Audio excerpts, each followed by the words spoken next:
Well, welcome back, everybody, to the third floor. And today we have a very exciting, cool new update on the Guardians of the Galaxy 3 movie with the trailer dropping just this week. And we have our experts and everything, James Gunn, here to talk about it with myself, Lee, and my friend Joe, What's up, guys?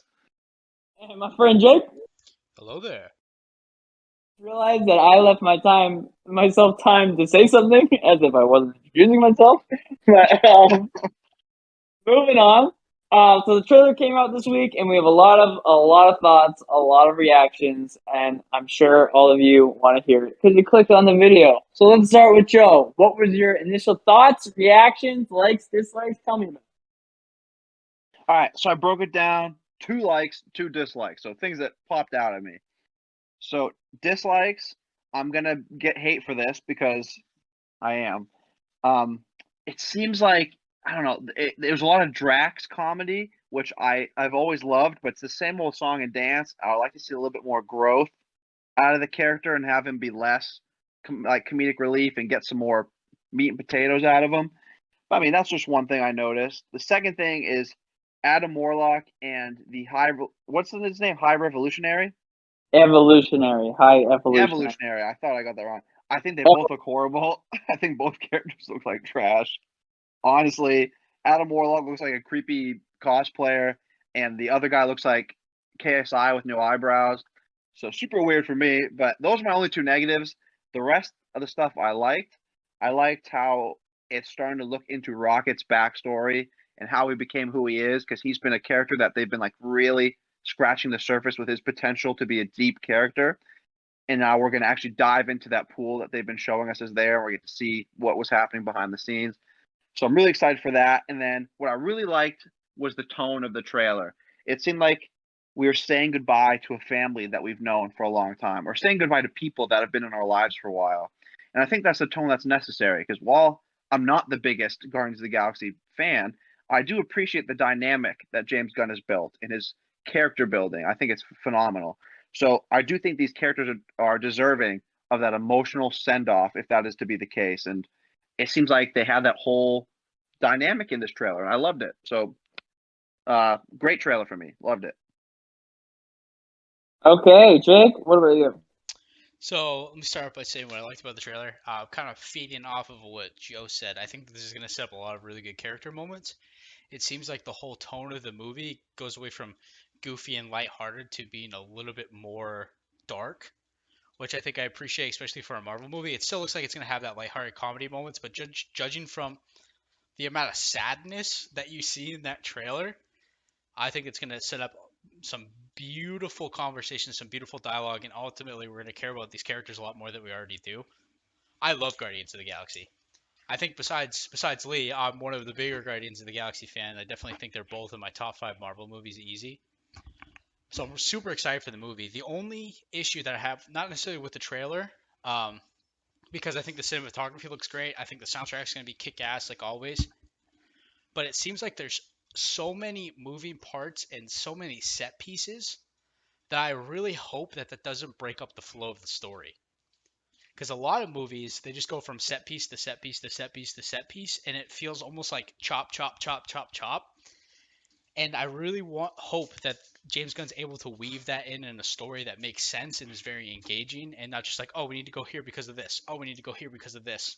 Because it seems like there's just a lot of Like a moving Star Wars. parts. Like a Star Wars movie. There just seems like there's so many moving parts to this Watch it. that they have to be very careful that it doesn't hinder the story for the sake of spectacle. All right, no, absolutely. I like your positives for sure. No, I'm just kidding. You guys brought up good points. And I guess me, obviously being the I guess James Gunn fanboy of the group. I mean, I obviously couldn't be happier to see this movie finally coming out. My biggest thing, I think, that kind of carries off what Jake said is I want this movie to be long, like 2.5 hours, if not plus. Only because it's the same mentality I had with Endgame going into this. This is the Guardians of the Galaxy's Endgame, whereas in my opinion, James Gunn has earned he in Guardians of the Galaxy 1, 2, Infinity War, Endgame, which he actually, for those of you that don't know, he wrote for the characters, the dialogue of those characters in those movies for the Russo brothers. And then the holiday special just came out. Check out our video. He's earned it to this point for these long dramatic character moments. I feel like Joe said also, we've been with these guys for so long, and I just know that this is realistically our last movie with them. I want it to be as long as possible, number one, as long as it doesn't mess up the pace. But like Jake said, there does look like there's a lot going on. For those of you that don't know, the High Evolutionary, was a big villain in the comics, especially for the Avengers, Fantastic Four, and the Guardians, and he is responsible for creating Adam. So poorly done. I mean, I can't argue with him because he doesn't look fantastic, but I have all the faith in the world that they will do a good job with that, especially since Gamora's, I mean, technically died in the Soul Stone, and Adam Warlock is responsible for entering the Soul Stone. And the last things I'll say is, obviously, Rocket is my personal favorite character in the MCU, and I couldn't be happier about him getting an origin story because I think he has potentially the best origin just from the small bits of dialogue we've had. And we all love to see him in every manner of capacity, but I think to break him down, like his psyche a little bit, would be very interesting. And my prediction is that he will be the one that dies at the end of this movie. Big prediction. Ooh. I have not seen anything online or whatever. No, nothing behind the scenes to back this up. But I think he'll die, and my reasoning is because the whole movie should be about his origin, so it'll get it'll give us a lot of time to spend with him, so we'll hit all that much harder when he dies. And I don't want to say it because he's my favorite, but yeah, definitely our last movie with him. So, I guess I have a question for you, Lee. Because you love this so much, is there one blunder that you are like hoping and praying that they avoid making as this being their last outing? Like, is there one big, like, sticking the landing mistake that you're hoping they don't make in your favorite trilogy? Yeah, I mean, I guess with going off what you said with Drax, argument to your negative point would be it's a trailer, so they're not going to get to the meat and potatoes of Drax in the trailer. So they're just going to have a comedy to make people laugh in the Guardians movie. But I don't want this to be a Thor: Love and Thunder. It's all comedy. It's all fun and games. Like both of you said, this is our last movie with them. It's their end game. I would much rather it be a slow, more character, emotional movie, and with a less than half the comedy as usual, because I want this to be impactful and like leave the theater like I did at the end of Guardians of the Galaxy 2, being like, holy shit, that was good. Just because it was like so impactful. So less comedy, more dramatic. Learn from the mistakes of the previous MCU movies, which I'm full faith James Gunn does because he always knows it. So I'm not too worried. I want it to be long. A nice slow burn. Yeah, I want it to be like I said. If it's anything less than 2 hours, I'll be pissed. If it's anything less than 2 hours and 20 minutes, I'm gonna be irritated. Like give us time with these characters for the last time. But yeah, anyway, Jake, what are your thoughts on my prediction of Rocket's death? Do you agree? Do you disagree? Do I agree with your prediction? Yeah. I don't know. I haven't seen the movie yet. I think that Well, they have to make it, they have to build up. I would hate for it to be obvious because they're building up his backstory that you can kind of infer from the first couple of minutes that he's gonna die.